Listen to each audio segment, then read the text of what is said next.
உறவுகளுக்கு வணக்கம். நேற்று பெருந்துறையில் ஒரு பொதுக்கூட்டம் நடைபெற்றிருக்குது. அந்த பொதுக்கூட்டத்தில் பேசின நாம் தமிழர் கட்சியோட தலைவர் சீமான் அவர்கள் ஒரு கருத்தை முன் வச்சிருக்கிறாரு. தொடர்ந்து எல்லா மேடைகள்லையுமே பார்த்தீங்கன்னா தேவர் சமூகத்தை மட்டுமே விமர்சிச்சுக்கிட்டு வர இந்த சீமான் நேற்றும் தன்னோட ஜாதி வெறியை அந்த இடத்துல காமிச்சிருக்கிறாரு. இவரோட ஜாதி வெறி தேவர் சமூகத்துக்கு எதிராக மட்டும்தான் இருக்குது அப்படிங்கிறத நம்ம பல முறை பதிவு பண்ணியிருக்கிறோம். என்ன சொல்லியிருக்கிறாருன்னா, தேவருங்கிறது பட்டமா இல்லை ஜாதியா? தேவருங்கிறது ஒரு பட்டம், கள்ளர் மறவர் அகமுடையார் அப்படிங்கிறது தான் குடிப்பெயர் அப்படிங்கிற மாதிரி சொல்லியிருக்காரு. தேவருங்கிறது அமைச்சர்களை மாண்பு மிகுன்னு சொல்கிற மாதிரி, முஸ்லீம்களை பெரிய ஆளாக இருக்கிறவங்கள ஜனாப்னு சொல்கிற மாதிரி, அதே மாதிரி அதுவும் ஒரு பட்டம் அப்படின்னு சொல்லியிருக்கிறாரு. சரிங்க சீமான், நீங்கள் சொல்கிற மாதிரியே வச்சுக்குவோம். தேவருங்கிற பட்டம் நாங்கள் மட்டும் போடுறோன்னு வச்சுக்கிறோம் உங்களோட ஒரு பேச்சுக்கே. அப்போ மற்ற சமூகங்கள்லாம் ஜாதிகளை எப்படி இருக்குது? இப்போ கொங்கு வெள்ளாள கவுண்டர்னு இருக்குது. அதில் நாட்டு கவுண்டரு, நாட்டு வெள்ளாள கவுண்டரு, வடகரை வெள்ளாள கவுண்டரு, நரம் புகட்டி கவுண்டரு, நார்முடி வெள்ளாள கவுண்டரு, பவளங்கட்டி வெள்ளாள கவுண்டரு, செந்தலை தென்கரை வெள்ளாள கவுண்டரு, இவங்க தான் பெரும்பான்மையாக இருக்காங்க அந்த சமூகத்தில். பால வெள்ளாள கவுண்டரு, படைத்தலை கவுண்டருன்னு நிறைய பிரிவுகள் இருக்குது. அப்போ இதெல்லாம் பிரிவுகளாக தெரியலையா, குடிப்பெயராக தெரியலையா? கொங்கு வெள்ளாள கவுண்டர் அப்படிங்கிறது என்ன? அது ஜாதியா இல்லை குடிப்பெயரா? உங்களால் சொல்ல முடியுமா? அதே மாதிரி வன்னியர்னு சொல்கிறாங்க. வன்னியருங்கிறது பட்டமா, ஜாதியா, குடிப்பெயரா அப்படிங்கிறத உங்களால் சொல்ல முடியுமா? வன்னியருங்கிறது 7-8 ஜாதிகளை ஒன்றிணைச்சு ஒன்றா வாங்கினாங்கன்னு சொல்லப்படுது. அதுலேயும் உட்பிரிவுகள் இருக்குது. அக்னிகுலத்தான், அரசு, சத்திரியர், நாகவடம், நந்தமன், ஓலைப்பள்ளி, பந்தல்முட்டுப்பள்ளின்னு அதுலேயும் ஒரு சில பிரிவுகள் இருக்குது. அப்போ இது குடிப்பெயரா, ஜாதியா, பட்டமா அப்படிங்கிறத நீங்கள் எதை வச்சு சொல்லுவீங்க வன்னியர்களில்? அதே மாதிரி உங்கள் சமுதாயமான நாடார் சமுதாயத்தில் நாடாழ்வான், நாடான், கிராமணி, முக்கந்தர், சாணர், சிறுகுடிச்சாணர், நாடாத்திகள், மேனாட்டார், கள்ளச்சாணார், மூப்பன், மூப்பர்னு உட்பிரிவுகள் இருக்குது. இதெல்லாம் ஒருங்கிணைச்சு நீங்கள் நாடார்னு எப்போ வாங்கினீங்க? 2011 மக்கள் தொகை கணக்கெடுப்புலேயே பார்த்தீங்கன்னா 3 பிரிவுகளை சேர்த்து தான் நமக்கு நாடார்னு சொல்கிறாங்க. அப்போ இதை பற்றிலாம் நீங்கள் உட்பிரிவுகளை பற்றி பேசலை. இதெல்லாம் நாடாருங்கிறது, வன்னியருங்கிறது, கொங்கு வெள்ளாள கவுண்டருங்கிறது ஜாதியா, பட்டமா இல்லை என்னங்கிறத நீங்கள் தான் விளக்கணும். அதே மாதிரி ரீசெண்டாக கூட பார்த்தீங்கன்னா தேவேந்திர குல வேளாளர்னு அறிவிச்சாங்க. 7 பிரிவுகளை ஒன்றா சேர்த்து பல்லர், தேவேந்திர குலத்தான், குடும்பன், காலாடி, பன்னாடி, கடையன், வாதிரியான்னு 7 பிரிவுகளை ஒன்றிணைச்சு தேவேந்திர குல வேளாளர்னு கொடுத்தாங்க. தேவேந்திர குல வேளாளருங்கிறது ஜாதியா இல்லை பட்டமா இல்லை என்னங்கிறத நீங்கள் விளக்கணுமா இல்லையா? அது என்ன, நீங்கள் இவ்வளவு உட்பிரிவுகள் எல்லா ஜாதிகள்லையும் இருக்கும்போது தேவர் சமூகத்தை மட்டும் பிரித்து பேச வேண்டிய தேவை இந்த இடத்துல என்ன இருக்குது? அதுவும் நீங்கள் பேச வேண்டிய மேடை மக்கள் தொகை கணக்கெடுப்பை எடுக்க சொல்லியும், ஜாதி வாரி கணக்கெடுப்பில் சம பங்கீடு வழங்க சொல்லியும் நீங்கள் கூட்டம் நடத்துகிறீங்க. இதில் பார்த்தீங்கன்னா நீங்கள் தேவர் சமூகத்தை பற்றி பேச வேண்டிய தேவையே இல்லையே. இந்த இடத்துல தேவருங்கிறது பட்டமா, ஜாதியா அப்படின்னு சொல்கிறது. அப்போது தேவருங்கிற அரசாணையை நோக்கி நம்ம பயணிச்சுக்கிட்டு இருக்கிற முக்குளத்து சமுதாய உறவுகளை நீங்கள் துண்டாடுற விதமாக பேசுகிறீங்க. அப்படி தான் எங்களுக்கு நினைக்க தோணுது. நாம் தமிழர் கட்சியில் இருக்க ஒரு இளைஞர் கூட, ஒரு முக்குளத்து சமுதாய உறவுகள் கூட அவரை எதிர்த்து ஏன் கேள்வி கேட்கல? நீங்கள் தேவருங்கிறத மட்டும் பட்டம்னு சொல்கிறீங்களே, மற்ற சமுதாயத்தில் உட்பிரிவுகள் இருக்குதே, அவங்களாம் எப்படி வாங்கினாங்க? அதெல்லாம் பட்டமா, ஜாதியா அப்படிங்கிறத ஏன் கேள்வி கேட்கல? தொடர்ந்து எல்லா இடங்கள்லையும் பாண்டியர்களை பற்றி சர்ச்சைக்குரிய கருத்து, தேவரை பற்றி சர்ச்சைக்குரிய கருத்து, தேவர் ஜாதியை பற்றி சர்ச்சைக்குரிய கருத்து, கள்ளர் மறவர் அகமுடையாரை எப்போதுமே பிரித்து பேசுகிறது. ஏன் நாங்கள் ஒன்றிணைகிறது உங்களுக்கு பிடிக்கலையா? இல்லை ஒன்றிணைகிறதுல உங்களுக்கு என்ன பிரச்சனை? அதாவது தேவர் வாழ்ந்த காலத்தில் தேவரை எதிர்த்து என்னென்னலாம் அரசியல் சூழ்ச்சி பண்ணாங்களோ அதே சூழ்ச்சியை இன்றைக்கி சீமான் மூலியமாக தேவர் சமூகத்துக்கு எதிராக ஒரு சில குரூப்புகள் இருந்து பண்ணிக்கிட்டு இருக்கு. இதை நமது சமுதாயத்தை சேர்ந்த இளைஞர்களும், நமது சமுதாயத்தை சேர்ந்த ஒரு சிலருமே சீமான் கட்சிக்குள்ளே இருந்தும் கட்சிக்கு வெளியே இருந்தும் ஆதரிச்சுக்கிட்டு வராங்க அப்படிங்கிறது தான் வேதனைக்குரிய விஷயம். பார்த்துக்கோங்க. இந்த மாதிரி கண்ட நாயெல்லாம் இந்த தேவர் சமூகத்தை பற்றி பேசுகிறதுக்கு காரணம் என்னென்னா, நம்ம சமூகத்தில் ஒரு சரியான கட்டமைப்பு இல்லை, சரியான தலைமைகள் இல்லை அப்படிங்கிறது தான். என்னென்னா, மற்ற ஜாதிகள் எல்லாமே முற்போக்காக சிந்திச்சு முன்னாடியே தங்களோட உட்பிரிவுகள் எல்லாத்தையும் ஒன்றா இணைச்சி ஒரே ஜாதியாக வாங்கிட்டாங்க.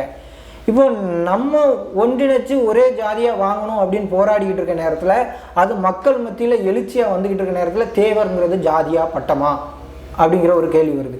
இங்கே தேவருங்கிறது ஜாதியா பட்டமாங்கிற விவாதத்தை தள்ளி வச்சுட்டு, அப்போ மற்ற சமூகங்களுக்கெல்லாம் ஒவ்வொரு ஜாதி அடையாளங்கள் கொடுக்கப்பட்டிருக்கே, அதெல்லாம் எப்படி கொடுக்கப்பட்டுச்சு, எதன் அடிப்படையில் கொடுக்கப்பட்டுச்சு, அதெல்லாம் ஜாதியா பட்டமா இல்லை வேற என்னங்கிறத நம்ம சொல்லணுமா இல்லையா? இப்போ வேளாளர் வெள்ளாளருங்கிறது நிறைய ஜாதிகளுக்கு பிரித்து கொடுக்கப்பட்டிருக்கு. அப்போ அது எதன் அடிப்படையில் பிரித்து கொடுக்கப்பட்டிருக்கு? தேவேந்திரகுல வேளாளர்னு இருக்குது, கொங்கு வேளாளர் கவுண்டர்னு இருக்குது, அதுக்கப்புறம் வேளாளர்கள்னு தனி பிரிவு இருக்குது, அதே மாதிரி இசை வேளாளர்னு இருக்குது, அந்த மாதிரி நிறைய பிரிவுகள் இருக்குது.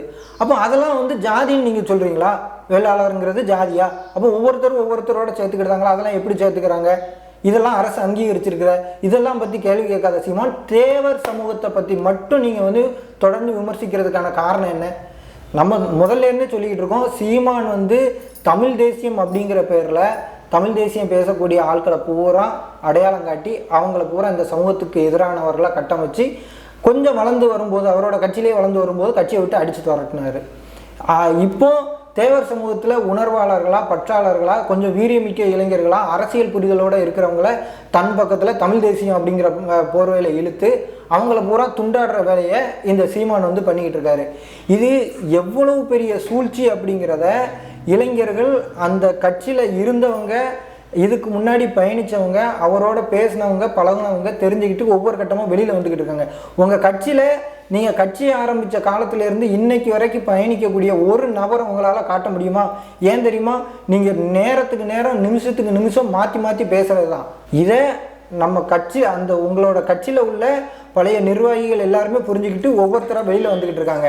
இன்றைக்கி இத்தனை ஆண்டு காலமாக, கிட்டத்தட்ட 15 ஆண்டு காலமாக தமிழ்நாட்டில் ஒரு பெரிய கட்டமைப்பை ஏற்படுத்தி கட்சியாக வளர்ந்து ஒரு கவுன்சிலர் சீட்டு கூட வாங்க முடியாத அளவுக்கு தகுதி இல்லாத கட்சியாக இருக்குன்னா அது நாம் தமிழர் கட்சி தான். அதுக்கு யார் காரணம்னா சீமான் என்கிற தனி ஒரு நபர் தான் அந்த கட்சியை அழிச்சிக்கிட்டு இருக்காருங்கிறத எல்லாத்துக்கும் சொல்லிக்கிட்டு இருக்கோம். ஏன்னா ஒவ்வொரு சமூகத்துக்குள்ளேயும் சண்டை இழுத்து விடுறது. திராவிடம் பேசுவார், திடீர்னு தேசியம் பேசுவார், திடீர்னு தமிழரும்பார், திடீர்னு ஆரியரும்பார், அதும்பார் இதும்பார், எந்த நிலைப்பாட்டிலையும் ஒரே உறுதியாக இருக்க மாட்டார். இதெல்லாம் அவரோட தனிப்பட்ட கருத்துக்கள். நீங்கள் என்ன வேணாலும் பேசிட்டு போங்க, உங்கள் வாய்க்கு வந்ததை நீங்கள் எந்த சமூகத்தை பற்றி வேணாலும் என்ன வேணாலும் பேசுங்க.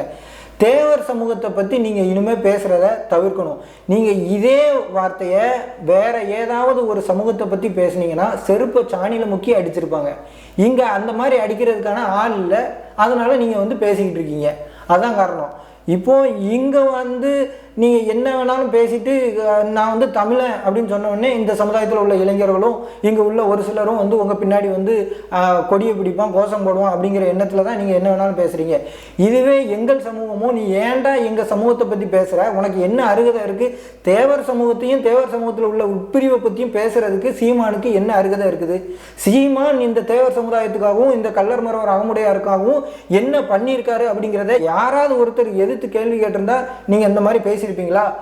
இனி வரும் காலங்களில் நீங்கள் தேவர் சமூகத்தை பற்றியோ இல்லை கள்ளர் மறவர் அகமுடையார் சமூகங்களை பற்றியோ தேவையில்லாத கருத்துக்களை பேசி தேவையில்லாத வன்மங்களை பொதுத்தளத்தில் பரப்புனீங்க அப்படின்னா நீங்கள் தேவர் சமூக திருவிழாக்களில், அதுவும் வருங்காலங்களில் புலித்தேவர் ஜெயந்தி விழா வருது, தேவர் ஜெயந்தி விழா வருது, அந்த நேரங்களில் நீங்கள் வரும்போது கண்டிப்பான முறையில் உங்களுக்கு தக்க பாடம் போட்டப்படும்.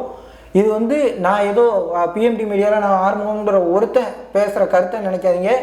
தேவர் சமூகத்தில் உள்ள பெரும்பான்மையான இளைஞர்களோட கருத்தாக இது இருக்குது. இன்னொன்று, நாம் தமிழர் கட்சியில் இருக்கிற தேவர் சமூகத்து இளைஞர்களுக்கு நான் சொல்லிக்கிறது ஒன்று தான். மற்ற சமூகத்து இளைஞர்களுக்கு நம்ம சொல்லவும் முடியாது, அவங்களுக்கு அறிவுரை கூறுவதற்கான நேரமும் நமக்கு கிடையாது. நமது சமூக இளைஞர்கள் கொஞ்சமாவது சிந்திக்கணும்.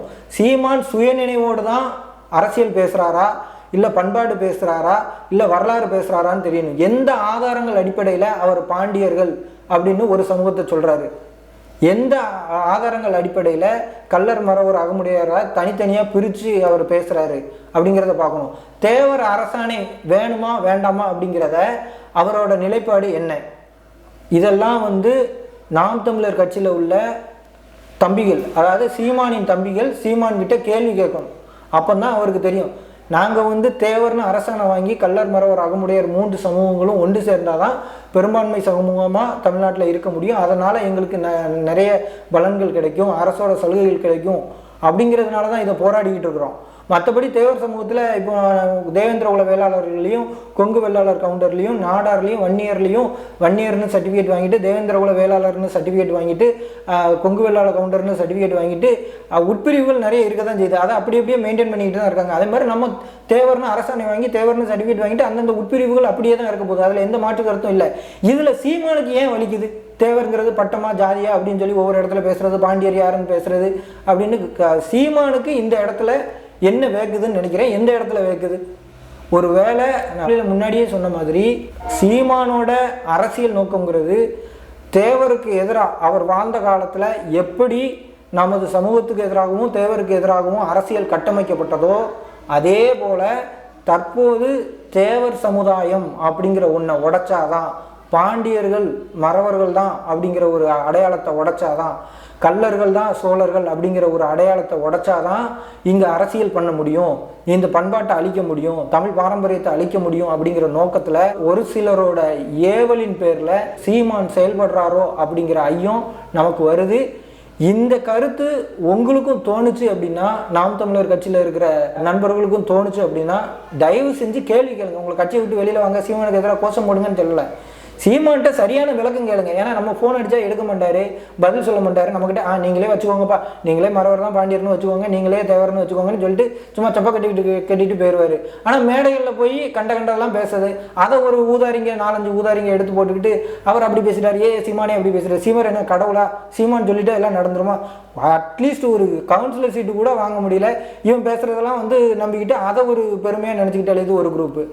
அப்போது தேவர் சமூகத்தில் உள்ள இளைஞர்கள் தான் புரிஞ்சுக்கிடணும், இந்த மாதிரி ஆட்கள் பேசுகிறது சரியா தப்பாங்கிறத. நமது சமுதாய தலைமைகளுக்கும் நமது சமுதாய இளைஞர்களுக்கும் சொல்ல வேண்டியது ஒன்று தான். கிட்டத்தட்ட நீங்களாம் பார்த்திங்கன்னா ஒரு 30 வருஷம் பின்தங்கி இருக்கீங்க. எல்லா சமூகங்களும் அவங்களோட வரலாறை தேடி, வாழ்வியலை தேடி, அவங்களோட அடையாளங்களை மீட்கிறதுக்கான வேலைகளில் ஈடுபட்டுக்கிட்டு இருக்காங்க. நீங்கள் இன்னமும் தேவர் ஜெயந்திக்கு எத்தனை காரில் போகலாம், எந்த கொடியை பிடிச்சிட்டு போகலாம், எந்த கட்சிக்காரங்க கூட போகலாம், புலித்தேவர் ஜெயந்திக்கு என்னென்ன பண்ணலாம், எப்படி அலப்பறை பண்ணலாம், பைக்கில் பண்ணலாமா, பைக்கில் 3 பேர் போகலாமா, 2 பேர் போகலாமா, எந்த ஸ்டிக்கரை ஒட்டணும், என்ன கொடியை பிடிக்கணும்னே இன்னும் நினச்சிக்கிட்டு இருந்தீங்கன்னா இந்த சமூகம் அழிகிறத யாராலையும் தடுக்க முடியாது. உங்களால் உங்கள் ஊரில் இருக்கிற உங்கள் சமுதாயத்தோட அடையாளத்தை கூட இன்றைக்கி பிரதிபலிக்க முடியலை.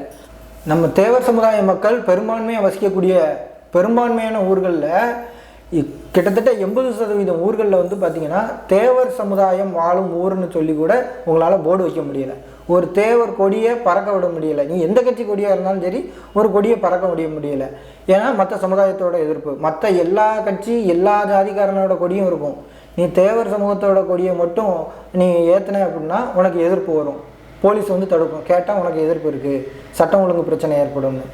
இதை கூட உன்னை செய்ய விடாத ஆட்கள் நாளைக்கு தேவருங்கிற பட்டத்தையும் பிடுங்குவான், கள்ளர் மறவர் அகமுடையாருங்கிற பட்டத்தையும் பிடுங்குவான். இதெல்லாம் எங்கே போய் முடியும் அப்படின்னா, ஒரு சமூகம் தன்னை முன்னேறிய சமூகமாக காட்டுறதுக்காக இன்னொரு சமூகத்தோட பெயர்களையும் ஜாதிகளையும் அவங்களோட குடிப்பெருமைகளையும் பிடுங்கி தங்களை உயர் ஜாதியாக, தங்களை போராட்ட குணம் கொண்ட ஜாதியாக, தங்களை வாரியர் பரம்பரையாக காட்டுறதன் மூலமாக டிஎன்டி, எம்பிசி, டிஎன்டி இந்த பிரிவுகளில் இருக்கிற உங்களோட அடிப்படை உரிமைகள் கண்டிப்பான முறையில் பறிபோகும் அப்படிங்கிறது ஐயமே கிடையாது. அதுக்கான காலம் ரொம்ப தூரத்தில் இல்லை, வெகு சீக்கிரமே இது நடைபெறும். அதனால் நமது சமுதாயத்தில் உள்ள இளைஞர்களும் பெரியவர்களும் நம்ம சமுதாயத்தை முன்னேற்றுறதுக்கு என்னென்ன வேலைகள் பண்ணணுமோ அதை பண்ணுங்கள். அதுவும் கூடிய விரைவில் பண்ணுங்கள் அப்படின்னு சொல்லி கேட்டுக்கிறேன்.